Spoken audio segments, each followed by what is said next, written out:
Hey y'all, we back. Y'all close the screen though. Keep them flies out of here. Now look, y'all. This dude right here knows a whole lot now. Don't forget now he used to be P. Diddy bodyguard now. He mentioned some names that P. Diddy was trying to be like these particular men. He named three of them, the main three. And he also said that Diddy may belong in jail. You know, excuse me for moving around and stuff. And then he also said that he not in jail because of Cassie doing and not of his doing or nobody else doing. He in jail because it's his behavior that he's learning from. And a couple guys named that he trying to be like. And he was taught that way. So let's look at these people. Now, Andre Harrell, I hope I said his name right. You know, he's not living now. I think he was P. Diddy mentor. Okay, he was P. Diddy mentor back in the days. Okay, yeah, back in the days he was P. Diddy mentor. P. Diddy one but 23 right there. So he tried to be big like these big bosses right here. Okay. And I think what Diddy did was so smart. He wanted to be a big baller like these folks. Let's take a look at Russell Simmons. Russell Simmons was P Diddy's mentor. Yeah, and the things that him, Andre, and this other guy I'm about to show y'all, things that they did to women, he tried to be. Diddy watch them because that's their mentors. That's it. These are his mentors that mentor him in this kind of production business. And if you have that's Russell Simmons and his brother was Run DNC. Now I'm gonna tell you who daddy that is. That's your got a girlfriend, dad. I can't think of that girl name, but that's her dad on the right. Okay, Russell Simmons is her uncle. Russell Simmons try to help P. Diddy navigate, you know, P. Diddy got a lot of lawsuits against him, y'all, as well as federal investigations.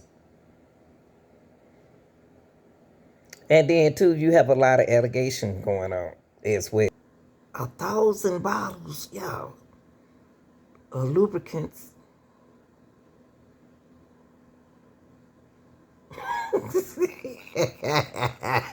Lee, 1,000? And did it home? Jesus. Now, Whoopi said, we know Whoopi not understanding it. We understand that having 1,000 bottles of lubricant, it's not a crime. But is it a part of the crime? Come on,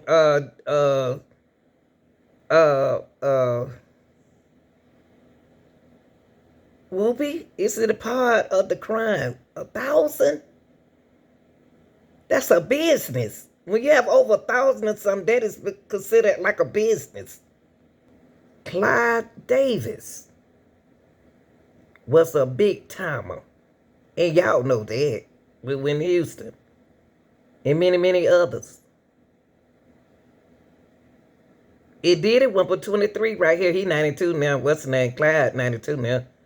But Diddy, he was Diddy mentor. So Diddy learn and try to be like those three guys. Clyde Davis was telling Diddy that they need somebody from the streets But his people were like Winnie Houston, Winnie aunt, cousin, and then he had Clyde Davis had then Usher, and they needed somebody to tune to the streets, so they picked Diddy up, y'all. Clyde said that when he met Puff, he articulated that hip hop should be part of the top mainstream, and that the business would change in the future. That's what he continues, and then said that he asked him, what would you have got to illustrate that point? And then he said, and he played for Craig Mack Flavor in your ear. Y'all remember that? And he played to Clyde that then unknown artists that he felt and believed that strong. They let Diddy take over. That's when Clyde Davis introduced P. Diddy to an executive label, and Big Diddy became big. In the business, he went into other things. Y'all know he ain't nothing, you know how he is back in the days. So those was the mentors that Gene spoke about. So Diddy, to me, was young, and he was one but 23, y'all. Just imagine what we were doing when we were 23. We was about business, but we was still too young to do other things because we still fresh out of it. We were still fresh. We young. So he gonna speak, I'm gonna let you hear a little bit of him speaking on Diddy. Hold on. Okay. He learned from Andre Harrell. He learned from Russell Simmons. He learned from Clyde Davis. You understand? When those people are telling you that they were heavy into they was heavy into beating women and doing things at that age, at that crazy stage, that's gonna make him think that he can get away with the same thing that they was getting away with back then. You understand what I'm saying? You know, the touchy-feely between two men and all that stuff like that, man. All that, he learned that from them dudes. When when me and my man went up to Russell Simmons, he had a house, he had a man in bikini drawers in his bed. In his bed. You understand? Bruh, this is that. He said he assumed that he learned that from them, but you gotta realize now, P. Diddy was back way a little bit further, like 20 years old, trying to be with Tupac and Biggie. See, back in the days, Diddy, don't forget now, he's 57. He was older than them. Biggie was born March the 9th, 1997. And Tupac was born the year of November 1991. So do the math. Diddy, he was born 1969. Okay, November 1969. And Biggie was born 1972. I don't know why they said the other one. But anyway, he older than them. Gene said he watched a lot of this stuff going on. He gonna have to go to court. Gene, you have to go to court. So you better say some of that stuff. And we saw that for our own self. You understand what I'm saying? So these are behaviors and things that, and all the stuff that's going on, pills, drinking, it can make this man into a monster, and that's what it did, bro. Y'all, they said that they had children at the party, but not at those certain parties, not at the freak out parties, but they were at some of the parties. That's his son right there. I think that's his son. And they having a good time. Look like he feeling good. Look like that young boy feeling good. Look like his son. I'm not sure, y'all.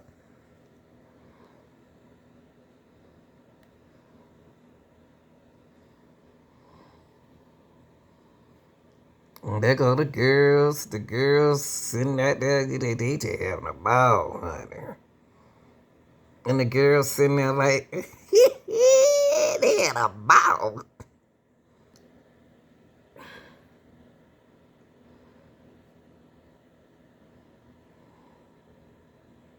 Y'all, they tried to act like, hold on. They try to act like Diddy knew to this stuff. Diddy ain't dumb. He ain't dumb at all. He wasn't new to the drugs and the alcohol and the women. He kept women. He had women when he was 23. Probably when he was 19, 15, 16. I got to understand that one older guy was going to let them young guys right here come in and run the music, the street hip hop, on top of him. Because they could have, them two right there, legends right there, things probably would have been even better than what it is now. Music mogul Russell Simmons stepping away from his businesses. Russell Simmons, now the latest big name, left to defend himself. 9 women accuse Simmons of a wide range of misconduct, from vulgar language to assault to 4 instances of rape. So who this remind y'all of? What did he do? He raped me right up against the wall. This is my last one. But that's what he did. It's a secret. He showed up, naked wearing a condom, and tackled me to his bed while I screamed and fought and said no and cried. That's right. Y'all heard the things that the allegations, women said this is what happened to him. Just imagine, this is what P. Diddy going through. P. Diddy is their mentee. So the things that Russell Simmons, Clive Davis, and who the other one I named? Clive Davis, Russell Simmons. I don't forgot the other one. I'm trying not to remember stuff, y'all. That's where he got. Andre, his with Run DMC. Just to look at their pattern and look at P Diddy pattern. Now listen to this. I was quite frivolous. Look, there's a song by Houdini. I'm a hoe, I'm a hoe. 3 different girls after every show. Culturally, we thought that was the right way. And a number of sexual partners in compromising positions I put myself in is beyond anybody's imagination. You said you had more foursomes than most men have partners. Yeah, and that wasn't really, I think it was cultural and silly and egotistic and sad and from an insecurity that feeds it, and a lot of reasons why we were that way. Thousands. We're talking about 6 people. There were like 20, right? I mean, I spoke poorly. Oh, you mean right? That's not, no. I spoke poorly to 15 of them. I mean, 12 of them. I spoke poorly all the time. I'm a Def Comedy Jam guy. I was crude. So how many compromising situations was I in? And if you call that person and say, can you help me help these other women, then you can get them to tell a story and reimagine a story. And I'm not here to say what they were thinking, but I can simply tell you that I was in so many compromising situations that people can have a recollection from 30 or 40 years ago, and it can be different from my recollection. Now, what P Diddy going through, y'all? P Diddy going through the same thing that his mentors taught him.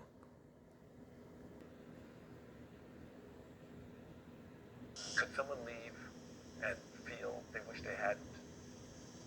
Could someone reimagine a story out of thousands of people? Could someone want notoriety in a market where people thirst for fame, even infamous? Could someone... He said they want fame. There was so many women wanted fame. And at that time, they would do anything to be famous. Just imagine you getting out of jail and you was infamous. Just imagine. You just got out of jail. These men right here know what people would do to get what they want, so they manipulated them. That's Russell Simmons. He broke his silence. What P Diddy? What's going on with P Diddy? The same thing. Listen, the same thing. And I want to sue you. Because they had an experience and they can reimagine it. He said when they get out of jail, they want to do things like that, and then they turn around and sue you because they had an experience that y'all took them through. Just a little bit different. And could you be vulnerable enough to accept it? I took 9 lie detector tests. People don't know that. 9 separate.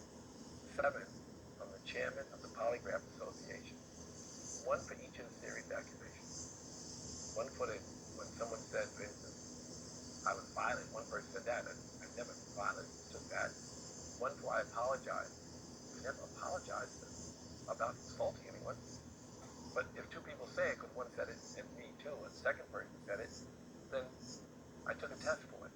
3 hours per test by 2 polygraph examiners. One that I've never done this to anyone, and one I've never done to each individual. Some people say this, they're not accurate. But if they're 94% accurate, I did 9 of them. Pretty clear. He said I did 9 of them. It's pretty clear. That I don't believe it. I even asked him, well, what if I believe it, but it's not true? Then your subconscious will get you. I don't know how true that is. He's so manipulative. Very.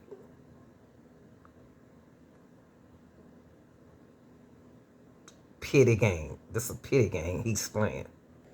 Y'all, here go Clive Davis, the mastermind behind P. Diddy. Used to get away with a whole lot of stuff, but he can't get away with a whole lot of stuff now. Because Clive don't got old now. He's 90 years old. P. Diddy ain't got no way out of nothing now. This the masterminded person right here.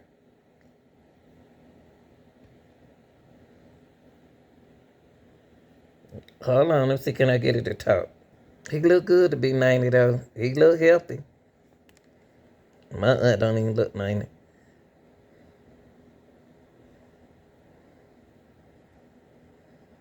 Hold on, y'all.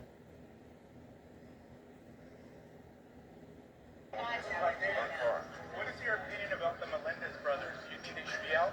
How you doing, Mr. Davis? Good. Do you have any opinions about Mr. Melendez? American Music Awards. Are you going to be there? The AMAs, American Music Awards.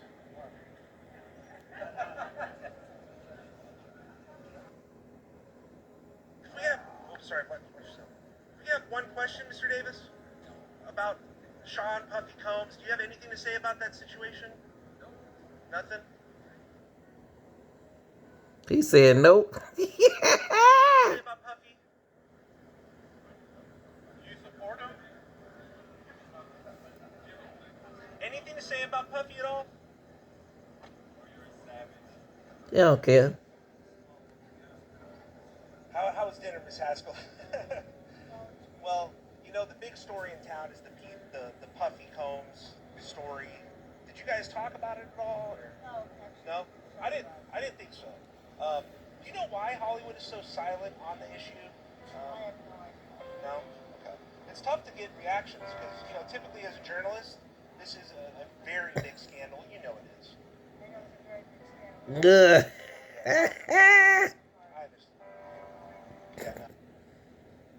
Yeah, Clive Davis is not thinking about P. Diddy. You see how he hopped in that car? That 90-year-old man ain't worried about P. Diddy because he the masterminder. He's the masterminder behind everything.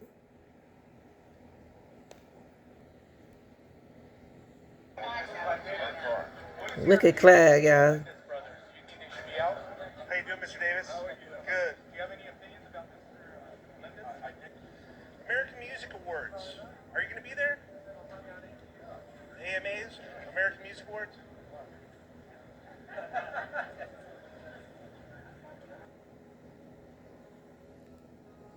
I ain't hear you. Mr. Davis, what? We have. Oh, sorry. What you said? We have one question, Mr. Davis, about Sean Puffy Combs. Do you have anything to say about that situation? Nothing. He's look at the video. Look, Anything to say about Puffy? he's Anything to say about Puffy at all?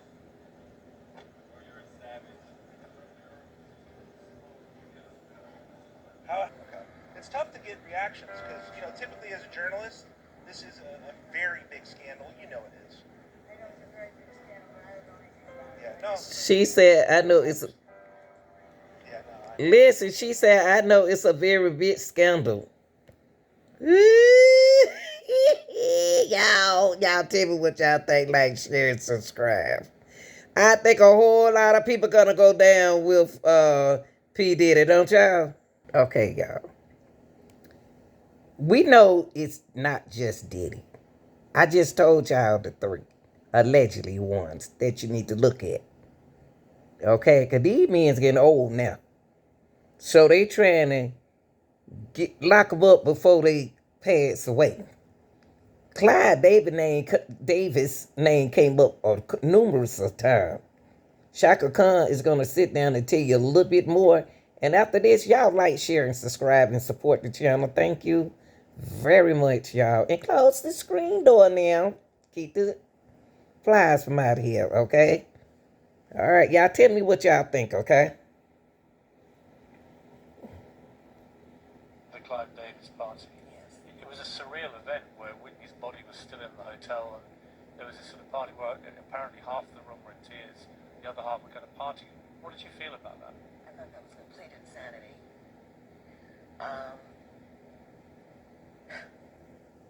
And knowing Whitney, I don't believe that she would have said the show must go on. She's the kind of woman that would say, stop everything. I'm not going to be there.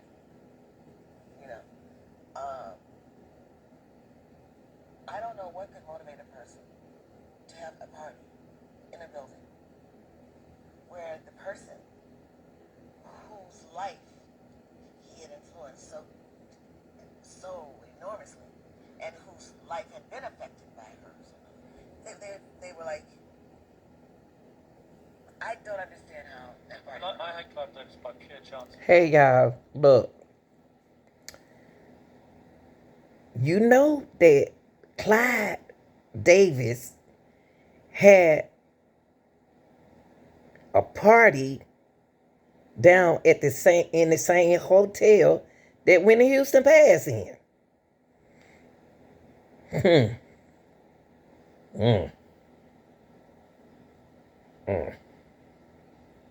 night with Jennifer Hudson, and he obviously worshipped Whitney, and I think he must have gone through agony when he heard this news, knowing it was 2 or 3 hours to this event. And I think he took the decision to turn it into a tribute to her.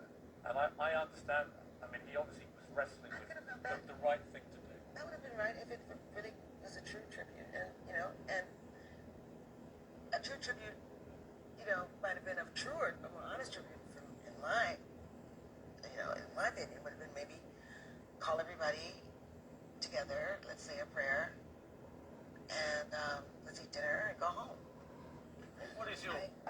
I couldn't get dressed. I was supposed to go to the party. I just got on a plane from Miami at about 5:30. As soon as I hit the tarmac, I found out, I heard, and I couldn't put on makeup. I couldn't get dressed. I couldn't do anything. Now, you heard that, right? That happened so quick, y'all. Y'all remember that. So is Clive Davis the masterminded person? Is Russell Simmons? And what happened to Andre? Has something to do with P. Diddy. P. Diddy ain't just got like that, y'all. Like, share, and subscribe. I'm out.